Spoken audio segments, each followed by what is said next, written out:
නමෝ බුද්ධාය. පින්වත්නි, අපි මේ ඉපදිලා ඉන්නේ මනුස්ස ලෝකේ. එතකොට මේ මනුස්ස ලෝකේ අපි නොයෙකුත් දේවල් කතා කරනවා. ඊළඟට අපි හිතනවා. ඊළඟට අපි නොයෙකුත් දේවල් කරනවා. එතකොට ඔය රැස් කරගන්න කර්මවල විපාක දෙන විදිහ අපිට මොනම විදිහකින්වත් හිතලා තේරුම් ගන්න පුළුවන් කමක් නැහැ. ඒක බුදුරජාණන් වහන්සේ තමයි වදාළේ. කම්ම විපාකෝ අචින්තියෝ. මේ කර්මයන් විපාක දෙන විදිහ අපිට හිතලා තේරුම් ගන්න පුළුවන් කමක් නැහැ පින්වත්නි. හරි පුදුම සහගත විදිහට මේ කර්මය කියන එක විපාක දෙනවා. එතකොට ඔය කර්මය විපාක දෙන විදිහ කියන ওই මාතෘකාව ගොඩාක් සංකීර්ණ එකක්, පුළුල් එකක්. බුදුරජාණන් වහන්සේලා වගේ නුවණැත්තන්ටත් සංසාරේ රැස් කරගත්ත අරුම පුදුම පින්වල විපාක විදිහට තේරුම් ගන්න පුළුවන්කම ලැබෙන දෙයක්. පින්වත්නි, භාග්‍යවතුන් වහන්සේ දේශනා කරන මේ ලෝකේ අපි රැස් කරන කුසල් මැඩලන අකුසල් තියෙනවා. ඒ වගේම අපි අතින් සිද්ධ වුණ අකුසල් මැඩලන බලවත් කුසලුත් තියෙනවා. ඔය විදිහට උතුම් සද්ධර්ම දේශනාවල භාග්‍යවතුන් වහන්සේ මේ කර්මයන් විපාක දෙන විදිහ නොඑක ආකාරයෙන් දේශනා කරලා තියෙනවා. කර්මය ගැන නොඑක ආකාරයෙන් දේශනා කරලා තියෙනවා. එහෙනම් පින්වත්නි, ඔබට දැන් කතාවක් කියන්නම්. පින්වත්නි, සැප දුක් අතර අපි තාමත් ඉස්සරහට ඇදෙන, ඒ වගේම තමයි අපිට හිතාගන්න බැරි තරම් පුදුම සහගත දේවල්ම මුණගස්සවන, ඒ වගේම සාධාරණත්වයක් කිසිසේත්ම හොයන්න බැරි, බලාපොරොත්තු වෙන්න බැරි පුංචි සැපක් ඉස්සරහා මහා දුක් ගොන්නක්ම වහලා දාන මේ සංසාරය කියන මේ අරුම පුදුම මේ ගමනේ මේ ස්වභාවය තීරණය කරන ප්‍රධානම සාධකය වුණ කර්මයෙන් අපිට කියා දෙන මේ කතාව බහන්ට. සමහර විට මේ කතාව ඔබෙත් මගෙත් කතාව වෙන්න පුළුවන්. ඒ තරමට හිතාගන්න බැරි තරම් පුදුම සහගත විදිහට විපාක දුන්න කර්මයක් නිසා මහා දුක් විඳපු මිනිසෙකුගේ කතාවක් තමයි ඔබට කියා දෙන්නේ. පින්වත්නි, ඔබ අහලා ඇති පදුමුත්තර බුදුරජාණන් වහන්සේ ගැන. අපේ ගෞතම බුද්ධ ශාසනයේ අරහත්ත්වයට පත් වුණ මේ මහරහතන් වහන්සේලා, අරහත් තෙරණින් වහන්සේලා බොහෝ දෙනෙක් විවරණ ලැබලා තියෙන්නේ ඔන්න ඔය පදුමුත්තර බුදුරජාණන් වහන්සේගෙන්. ඒ මීට කල්ප ලක්ෂයකට කලින් ඒ බුදුරජාණන් වහන්සේ පහළ වෙලා හිටියේ. පින්වත්නි, පදුමුත්තර බුදුරජාණන් වහන්සේ පහළ වෙලා ඉන්න කාලේ හංසවතී නුවර එක මිනිස්සෙක් ඉපදලා හිටියා. ඒ මිනිස්සයාට Tamanට කියලා කිසිම දෙයක් නැහැ. ඉන්න හිටින්න තැනක් නැහැ. හරියට කන්න බොන්න දෙයක් නැහැ. අනුන්ට බැල මෙහෙවරකම් කරගෙන තමයි ඔය කෙනා ජීවත් වුනේ. එතකොට ස්වභාවයෙන් මේ කෙනා ගොඩාක් දිලිඳු, අනුන්ට බැල මෙහෙවරකම් කරගෙන යන දුගී දුප්පත් මිනිස්සෙක්. එතකොට ඉතින් මෙයා එදා වේල හම්බ කරගන්නේ ගෙවල් වල බැල මෙහෙවරකම් කරලා, වැඩකාරකම් කරලා. එතකොට ඇවිද ඇවිද ගිහිල්ලා ගෙවල් වල වැඩ හොයාගෙන කරනවා මේ මිනිස්සයා. ඉතින් ඔහොම යන ගමනේ එක දවසක් එක ආරාමික භික්ෂුන් වහන්සේලා වැඩ ඉන්න ආරාමික මෙයාට නවාතැන් ලැබුණා. ඉතින් මේ මිනිස්සයාට ඒ ආරාමේ දානශාලාවේ රෑ නවතින්ට ඔන්න අවසර ලැබුණා සංඝයාගෙන්. ඉතින් ඔන්න දැන් මේ කෙනා නිදා ගන්න සූදානම් වෙනකොට පින්වත් නිදා ගොඩාක් සීතල දවසක්. මේ කෙනා හිතනවා මේ සීතල නැති කරගන්න ගිනි ගොඩක් ගහගත්තා නම් හරි කියලා හිතලා දර කෑලි ටිකක් අරගෙන එකතු කරලා අර දානශාලාවේ බිම ඔන්න ගිනි ගොඩක් ගහගත්තා. පින්වත්නි, දැන් වගේ නෙමෙයි. බිම හොඳට සකස් කරලා නැහැ, පිරියම් කරලා නැහැ. නිකන් සාමාන්‍ය පොළවේ තමයි දානශාලාව ඉදි කරලා තිබ්බේ. සාමාන්‍ය විදිහට සකස් කරලා. ඉතින් පින්වත්නි ඔන්න අර සාමාන්‍ය පොළවේ ගිනි ගොඩක් ගහගත්තා. දැන් ඒ කෙනා හිතපු විදිහටම එයාට සීතල නැතුව හොඳට රාත්‍රී කාලේ ගතකරන්න සුදුසු පරිසරයක් දානශාලාව තුළ හැදුනා. ඉතින් මෙයා සෝසේ රාත්‍රියේ ගත කරලා උදේ නැගිටලා අර ගිනි ගොඩ ගහපු තැන දර කෑලි ටික අයින් කරලා ඔන්න මෙයාගේ ගමන යන්න ගියා. සුපුරුදු ගමන යන්න ගියා. පින්වත්නි හිතන්ට බැලූ බැල්මට උතන මහා දෙයක් වුණා කියලා අපිටත් හිතෙන්නේ නැහැ. හැබැයි පින්වත්නි සංඝරත්නය කියලා කියන්නේ මේ ලෝකේ උතුම් ගුණධර්ම පිරිසක්. එතකොට මේ ලෝකේ පිරිස් අතර අග්‍රම පිරිස වුණ උතුම් ගුණෙන් බබලන ඒ සංඝරත්නය සතු දෙයකට අපි අතින් හානි වුණොත් එහෙම අප නිසා ඒ සංඝ සතු තැනක් අපවිත්‍ර වුණොත් එහෙම ඒකෙන් රැස්සෙන කර්ම විපාකේ බරපතලකම කියා දෙන හොඳම තැනක් තමයි පින්වත්නි මේ කතාවේ මෙන්න මේ තැන. පින්වත්නි අර දානශාලාවේ දර කෑලි හදපු තැන බිම හොඳටම කළු වුණා. ඒ කළු වුණ තැන ඒ පැල්ලම මකන්න ඒ මිනිස්සයාට පුළුවන් කමක් නැහැ. එයාට ඒක මකන්න ඕනේ කියලා හිතුනෙත් නැහැ. මෙතන පිළිසකර කරන්න ඕනේ කියලා හිතුනෙත් නැහැ. ඒ මිනිස්සයා දර කෑලි ටික අයින් කරා තමන්ගේ ගමන යන්න ගියා. හැබැයි පින්වත්නි සංසාරේ මහා දුක් දෙන බරපතල අකුසල කර්මයක් ඒ මිනිස්යාගේ ජීවිතේට රැස් වුණා. ඒක එයා දන්නෙත් නැහැ. ඒ වගේ මහා කර්මයක් කරගහගෙන තමන් මේ ගමන ආපහු යන්නේ කියලා මේ මිනිස්යා දැනගෙන හිටියේ නැහැ. පින්වත්නි හිතන්න සංඝසතු දීපලකට සංඝසතු දෙයකට අපි අතින් හානි වුණාම රැස්සෙන කර්මයේ බරපතලකම ඔබ හොඳට මේ කතාවෙන් දැනගන්න. දැන් මේ මිනිස්සයා සාමාන්‍ය ගමන යනවා. අනිත් අයගේ ගෙවල් වල බැල මෙහෙවරකම් කර කර දාසකම් කර කර එදා වේල හොයාගන්න ගමන යනවා.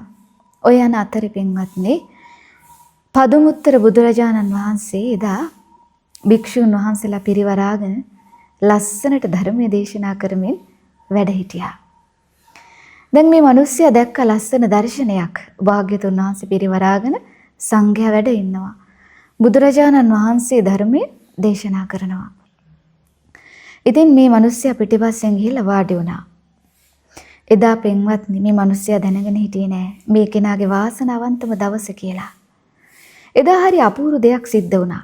බුදුරජාණන් වහන්සේ සත්‍යසේන කියන මහරහතන් වහන්සේට යම්කිසි ගුණයක් මුල් කරගෙන ඒ ගුණය තියෙන භික්ෂුන් අතර මේ භික්ෂුව අග්‍රයි කියලා බුදුරජාණන් වහන්සේ අගතනතුරු දුන්නා.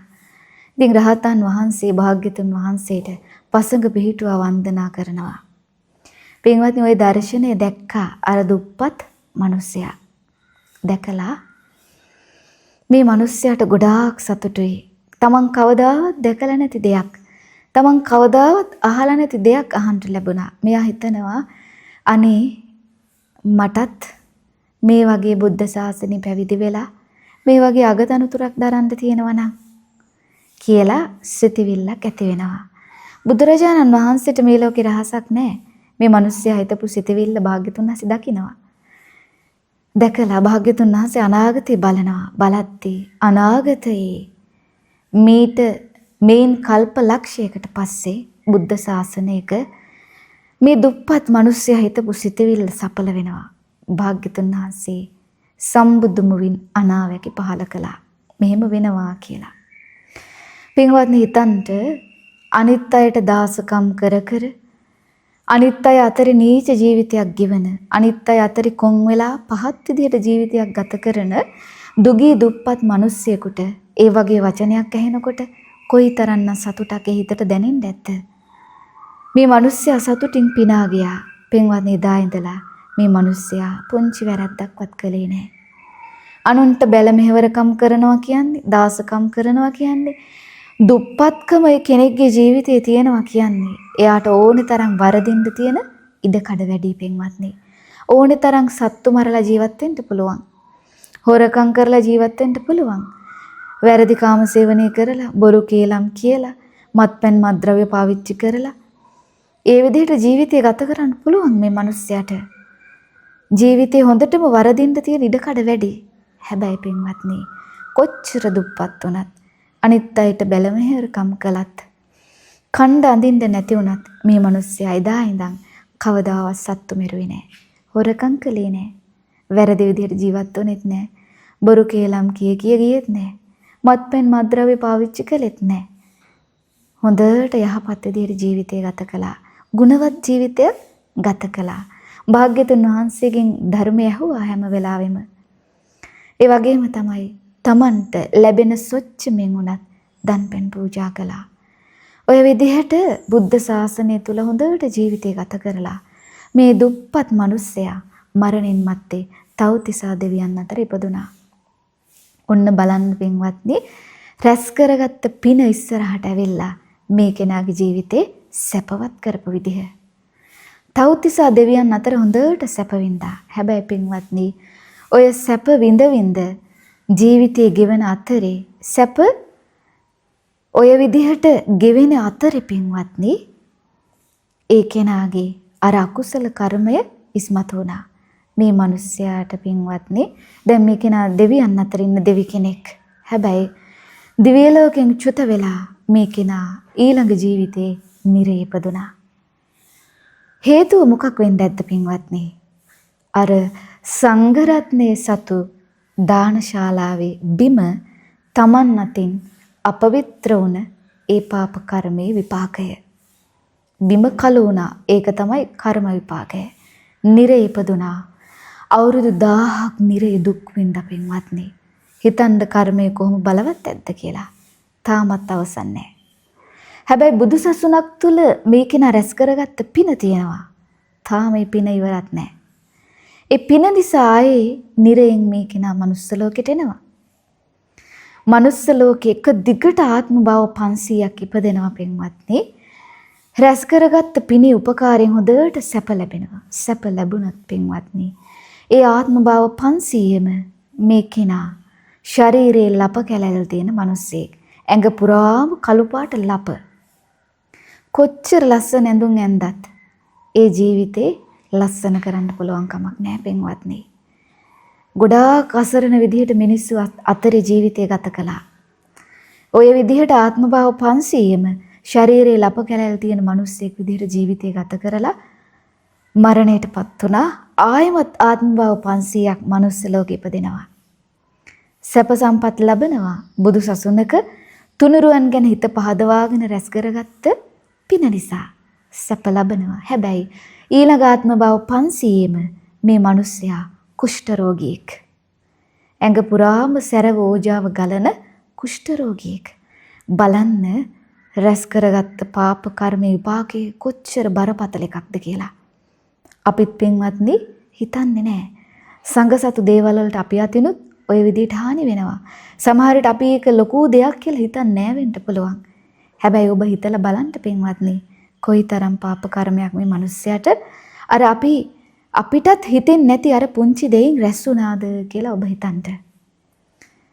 දැන් මේ මිනිස්සයා කුෂ්ඨ රෝගියෙක් විදිහට ගොඩාක් දුෂ්කරව ජීවිතය ගත කරනවා. සැප ලැබුවත් ජීවිතේ දුෂ්කරයි. ඔය අතරේ පින්වත්නි, පසේ බුදුරජාන් වහන්සේලාගේ යුගයක් ආවා. අපේ භාග්‍යතුන් වහන්සේ මේ ලෝකෙට පහළ වෙන්න කලින් පසේ බුදුරජාන් වහන්සේලා වැඩ හිටියා. උපරිට්ඨ කියන පසේ බුදුරජාණන් වහන්සේ වීදියේ පිණ්ඩපාතේ වඩිනකොට මේ කුෂ්ඨ රෝගයේ තියෙන මිනිස්සයා ඒ පසේ බුදුරජාණන් වහන්සේට දන්පැන් පූජා කළා. හොඳට හිත පහදවාගෙන සතුටින් උපස්ථාන කළා. ඔන්න ආයමත් ජීවිතේට මහා පිනක් එකතු වුණා. ආයමත් මේ කෙනා මරණින් මත්තේ තව්තිසා දෙවියන් අතර ඉපදුනා. ගොඩාක් සැප වින්දා. ඔය අතරේ අපේ බුදුරජාණන් වහන්සේ මේ ලෝකෙට පහළ වුණා.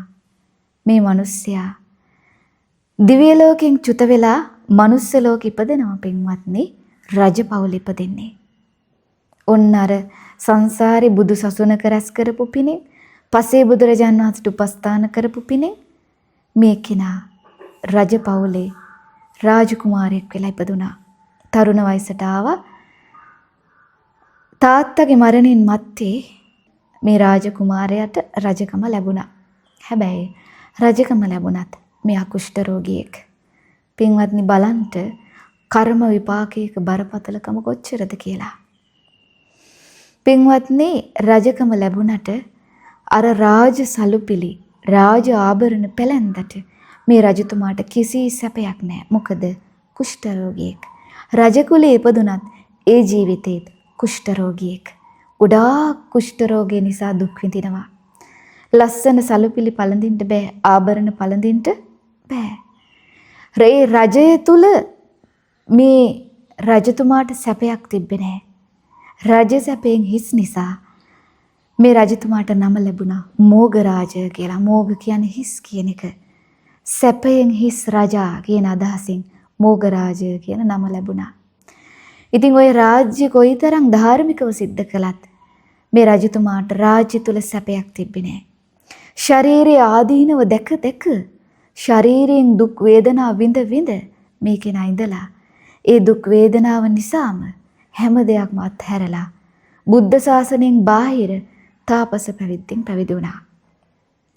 පින්වත්නි ඒ කාලේ සවැත් නුවර තිබ්බ ගෝදාවරී කියන ගංගා වයිනේ බාවරී කියලා තාපසතුමෙක් හිටියා. ගොඩාක් ශ්‍රේෂ්ඨ කෙනෙක්, ධාර්මිකයි.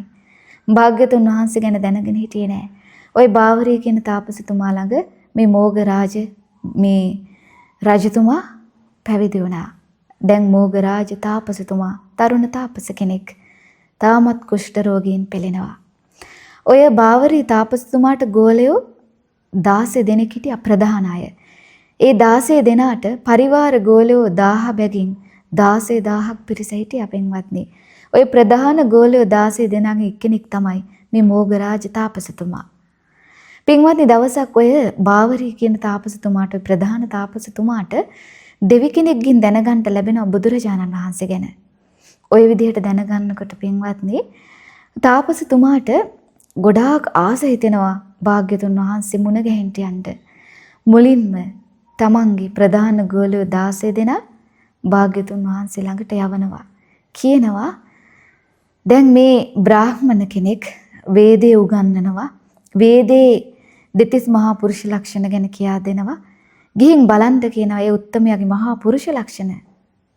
ඊට පස්සේ ඒ පුරුෂ ලක්ෂණ දැක්කහම ඒ බුදුරජාණන් වහන්සේගෙන් ඔබ එක එක්කෙනා හිතින් ප්‍රශ්න අහන්න කියනවා.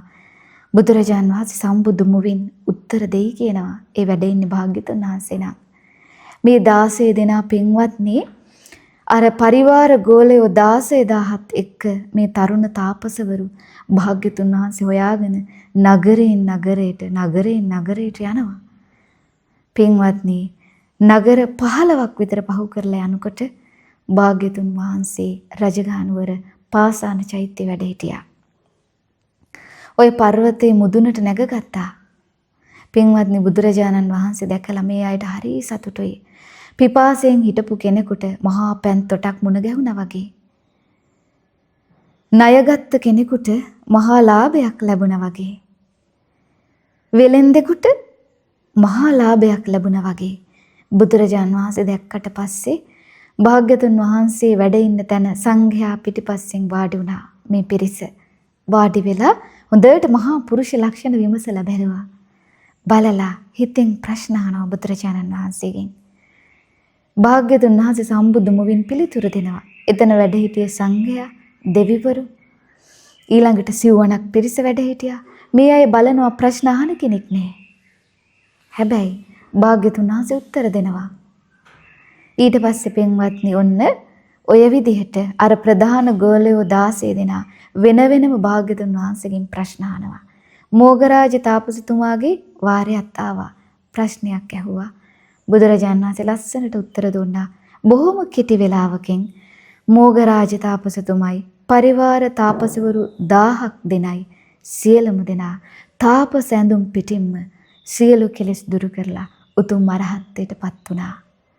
පින්වත්නි සියලුම සසර දුක් අවසන් කළා. බුදුරජාණන් වහන්සේගෙන් ඒහි භික්ෂු පැවිද්ද ලැබුවා. දැන් මෝගරාජ මහරහතන් වහන්සේ. චීවර දරන්නත් අමාරුයි. ඇඟේ කුෂ්ඨ සැරවෝජාව ගලනවා. මොග්ගරාජ මහරහතන් වහන්සේ හිතනවා ආරාමයට වැඩියට පස්සේ කවදාවත් මං සංඝ සතු තැන් මන් නිසා අපවිත්‍ර වෙන්න දෙන්නේ නැහැ. බලන්න කලින් ජීවිතයක එහෙම වුණා. ඒකේ කර්ම විපාකය අවසාන ජීවිතේත් මොග්ගරාජ මහරහතන් වහන්සේ විඳිනවා. හිතනවා මං සංඝ සතු දෙයකට හානි කරන්නේ නැහැ. මන් නිසා සංඝ සතු විහාර අපවිත්‍ර වෙන්න දෙන්නේ නැහැ කියලා හිතලා ඈත වනාන්තරවල උන්වහන්සේ වැඩ හිටියා. ගස් මුල් වල වැඩ හිටියා. සොහොන් පිටි වලින් පාරවල් වලින් හොයාගත්ත තැන් වලින් හොයාගත්ත රෙදි කෑලි එකතු කරලා චීවරයක් දැරුවා. සංඝයා උදෙසා පූජා කරන චීවර දැරුවේ නෑ උන්වහන්සේ.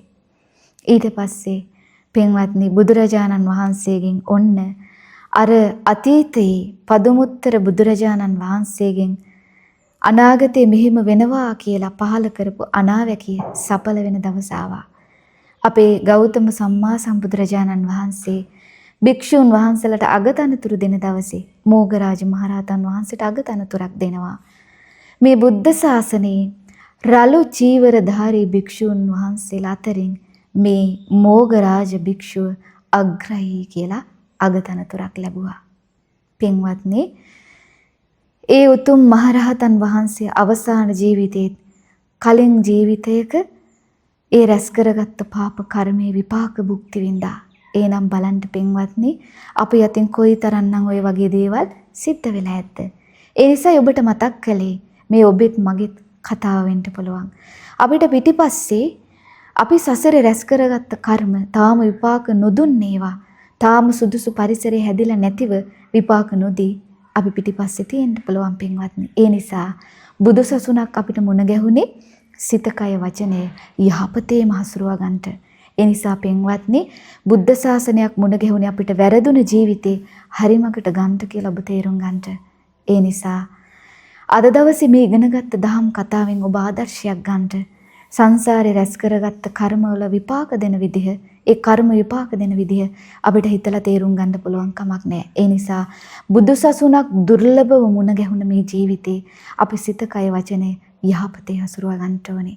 ඒ නිසා අද දවසේ මේ ඉගෙනගත්ත දහම් කතාව ඔබට මට අපි සියලු දෙනාට ගෞතම සාසනය තුල සත්පුරුෂ ඇසුරේ මේ උතුම් ධම්ම ජීවිතයට ගලපගෙන සිත කය වචනේ යහපතේ හසුරුවාගෙන ගෞතම සසුනේ පිළිසරණ ලබන්නට ධර්මාවබෝධය ලැබලා මේ දුක් විඳින අති දීර්ඝ සසරින් නිදහස් වෙන්නට ඒකාන්තයෙන්ම උපකාරක ධර්මයක් වේවා.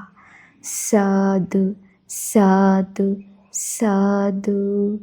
පින්වත් හැම දිනාටම තෙරුවන් සරණයි. නමෝ බුද්ධාය.